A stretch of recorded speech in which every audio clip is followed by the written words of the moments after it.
দড়িটা ভেঙে গেছে।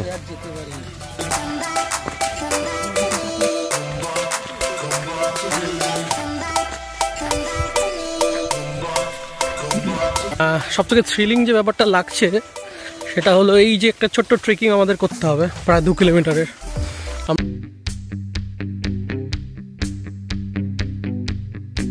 হ্যালো গাইস, আমরা এখন আবার যাচ্ছি বাটারফ্লাই বিচের দিকে। রাস্তাটা ভীষণই খারাপ, আপনারা দেখতে পাচ্ছেন। আমরা যেটুকু শুনেছিলাম যে এখান থেকে কিছুটা হেঁটে যেতে হয়, আমরা জানি না কোথাও হেঁটে যেতে হবে। যতটা গাড়ি যায় আমরা চেষ্টা করবো ততটা যাওয়ার জন্য। পুরোটাই কিন্তু একদম কাঁচা রাস্তা, রাস্তাটা এখনো তৈরি হয়নি। আর যেটুকু বুঝতে পারলাম এটা প্রাইভেট প্রপার্টি। মনে হয় আমরা চলে এসেছি অনেকটাই। মনে হয় এখান থেকে কিছুটা হাঁটতে হবে, এটা মনে হয় পার্কিং স্পট। দেখা যাক। তো এখানে গাড়ি পার্ক করলাম, পরে এবার যাব বাটারফ্লাই বিচে। এখানে পার্কিং 4 হুইলার 100 টাকা আর 6 হুইলার 200 টাকা। তো এখান থেকে পায়ে হেঁটে যেতে হবে, দেখা যাক এখন কত দূর।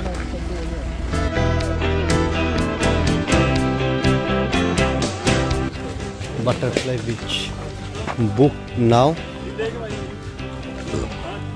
আর আপনারা গাড়ি বুক করেও কিন্তু যেতে পারেন, ওই যে নাম্বার আছে 9579078945। আর যদি গাড়ি করেন যাওয়া আর আসা মিলে এখানে 250 টাকা। আর নাহলে আপনাকে পায়ে হেঁটে যেতে হবে। এখান থেকে কিন্তু গাড়ি যেতে দেয় না, কিংবা যায়ও না হয়তো নর্মাল গাড়িগুলো। আপনার থার হলে হয়তো যেতে পারে, কিন্তু এদিকে কী সিস্টেম আছে জানি না। রাস্তায় কিন্তু এরকম বোর্ডিং লাগানো আছে, way to butterfly beach 2 kilometre. আর এই রাইট সাইডে যেতে হবে। এখানে আবার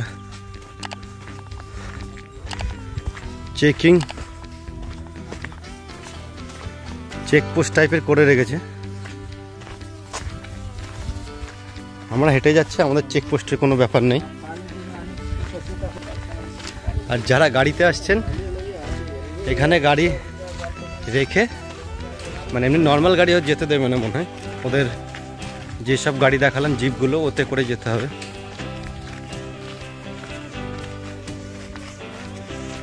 রাস্তাটা কিন্তু পুরো একদম কাঁচা রাস্তায়, বর্ষাকালে মনে হয় বিশাল কাদা হয়। তো বন্ধুরা, আমরা এখন বাটারফ্লাই বিচের দিকে গিয়ে যাচ্ছি।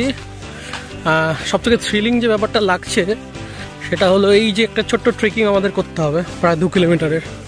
আমরা নর্মালি পাহাড়ে ট্রেকিং করি, তো আজকে একটা ছোট্ট পাহাড় ট্রেকিং করে সমুদ্রের কাছে যাচ্ছি। এটা সত্যি একটা অ্যাডভেঞ্চারাস। কারণ আমরা পাহাড় যখন ট্রেকিং করি তখন কিন্তু আমরা সমুদ্রের কাছে পৌঁছতে পারি না, কিন্তু আজকে যেটা হচ্ছে আমরা ট্রেকিং করে পাহাড় ট্রেকিং করে সমুদ্রের কাছে পৌঁছচ্ছি, একটা বিচের কাছে। আর বাটারফ্লাই বিচটার শেপটা গুগল ম্যাপে গিয়ে আপনারা দেখবেন একটু বাটারফ্লাইয়ের মতোই, ওই জন্যই হয়তো নাম বাটারফ্লাই বিচ হয়েছে। আর বিচটা খুবই আইসোলেটেড, তাই জন্য লোকজনও খুব একটা বেশি এখানে আসে না। তবে গাড়ি পার্কিংয়ে যা দেখলাম তাতে মনে হয় না এটার আইসোলেটেড আছে। দেখা যাক কী অবস্থায় আছে। চলুন সঙ্গে থাকুন, দেখা হচ্ছে। ভালো লাগছে ট্রেকিং করতে, বেশ অনেকদিন পরে আবার ট্রেকিং করছি। আগে সেই কেদারনাথ অমরনাথ করেছি, তারপরে এখন বাটারফ্লাই বিচে যাচ্ছি। এটা কোনো সেরকম ট্রেকিং না, জাস্ট 2 কিলোমিটার, একদম সামান্য। জঙ্গলের মধ্যে দিয়ে রাস্তা, তো দেখতে ভালোই লাগছে, যেতেও ভালো লাগছে।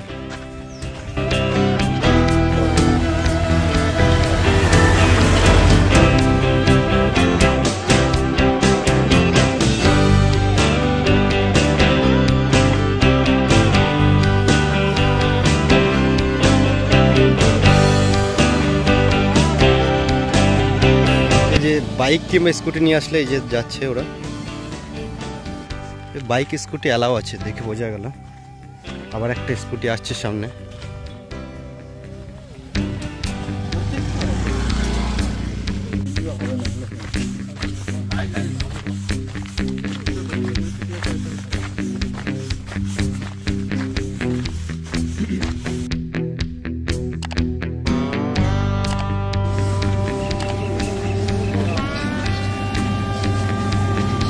আর স্কুটির অবস্থা দেখুন,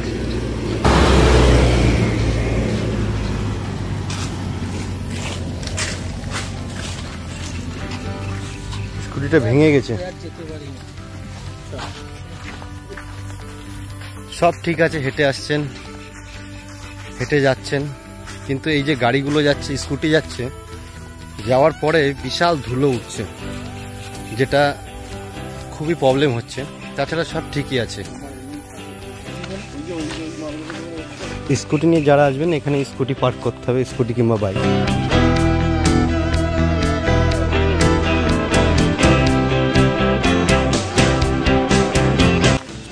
আর এখানে কিন্তু রেস্টুরেন্টও আছে, চাইলে খাওয়া দাওয়া করতে পারেন। এখানে ভেজ রাইস 150, এগ নুডলস না veg fry rice, egg noodles 180। এই সাইডে বাথরুম আছে, শাওয়ার 50 আর টয়লেট 20 টাকা।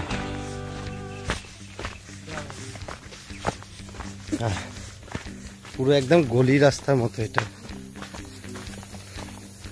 রাস্তাটা।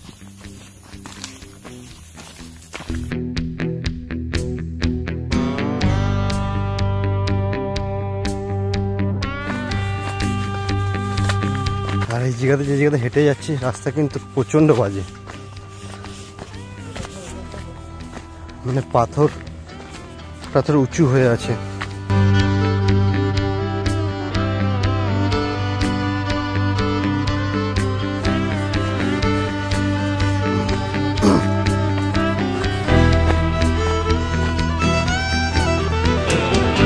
আর এই যে আসছে দীপ, সুমন, নবেন্দু, ওরাও আসছে,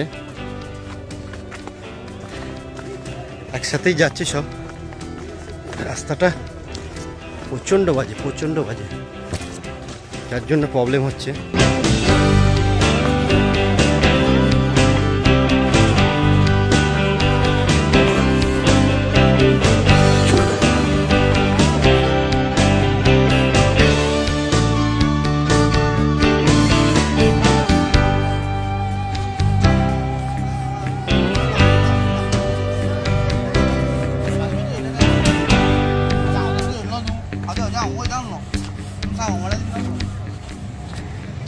ভিউটা দেখুন,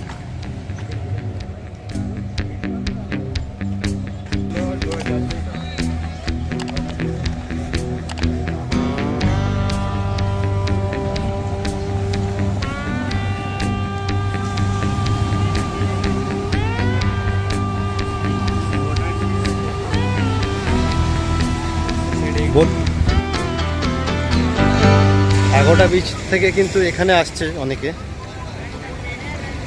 আর এখানে স্নানও করা যায়, দেখা যাক এইদিকে কি হয়।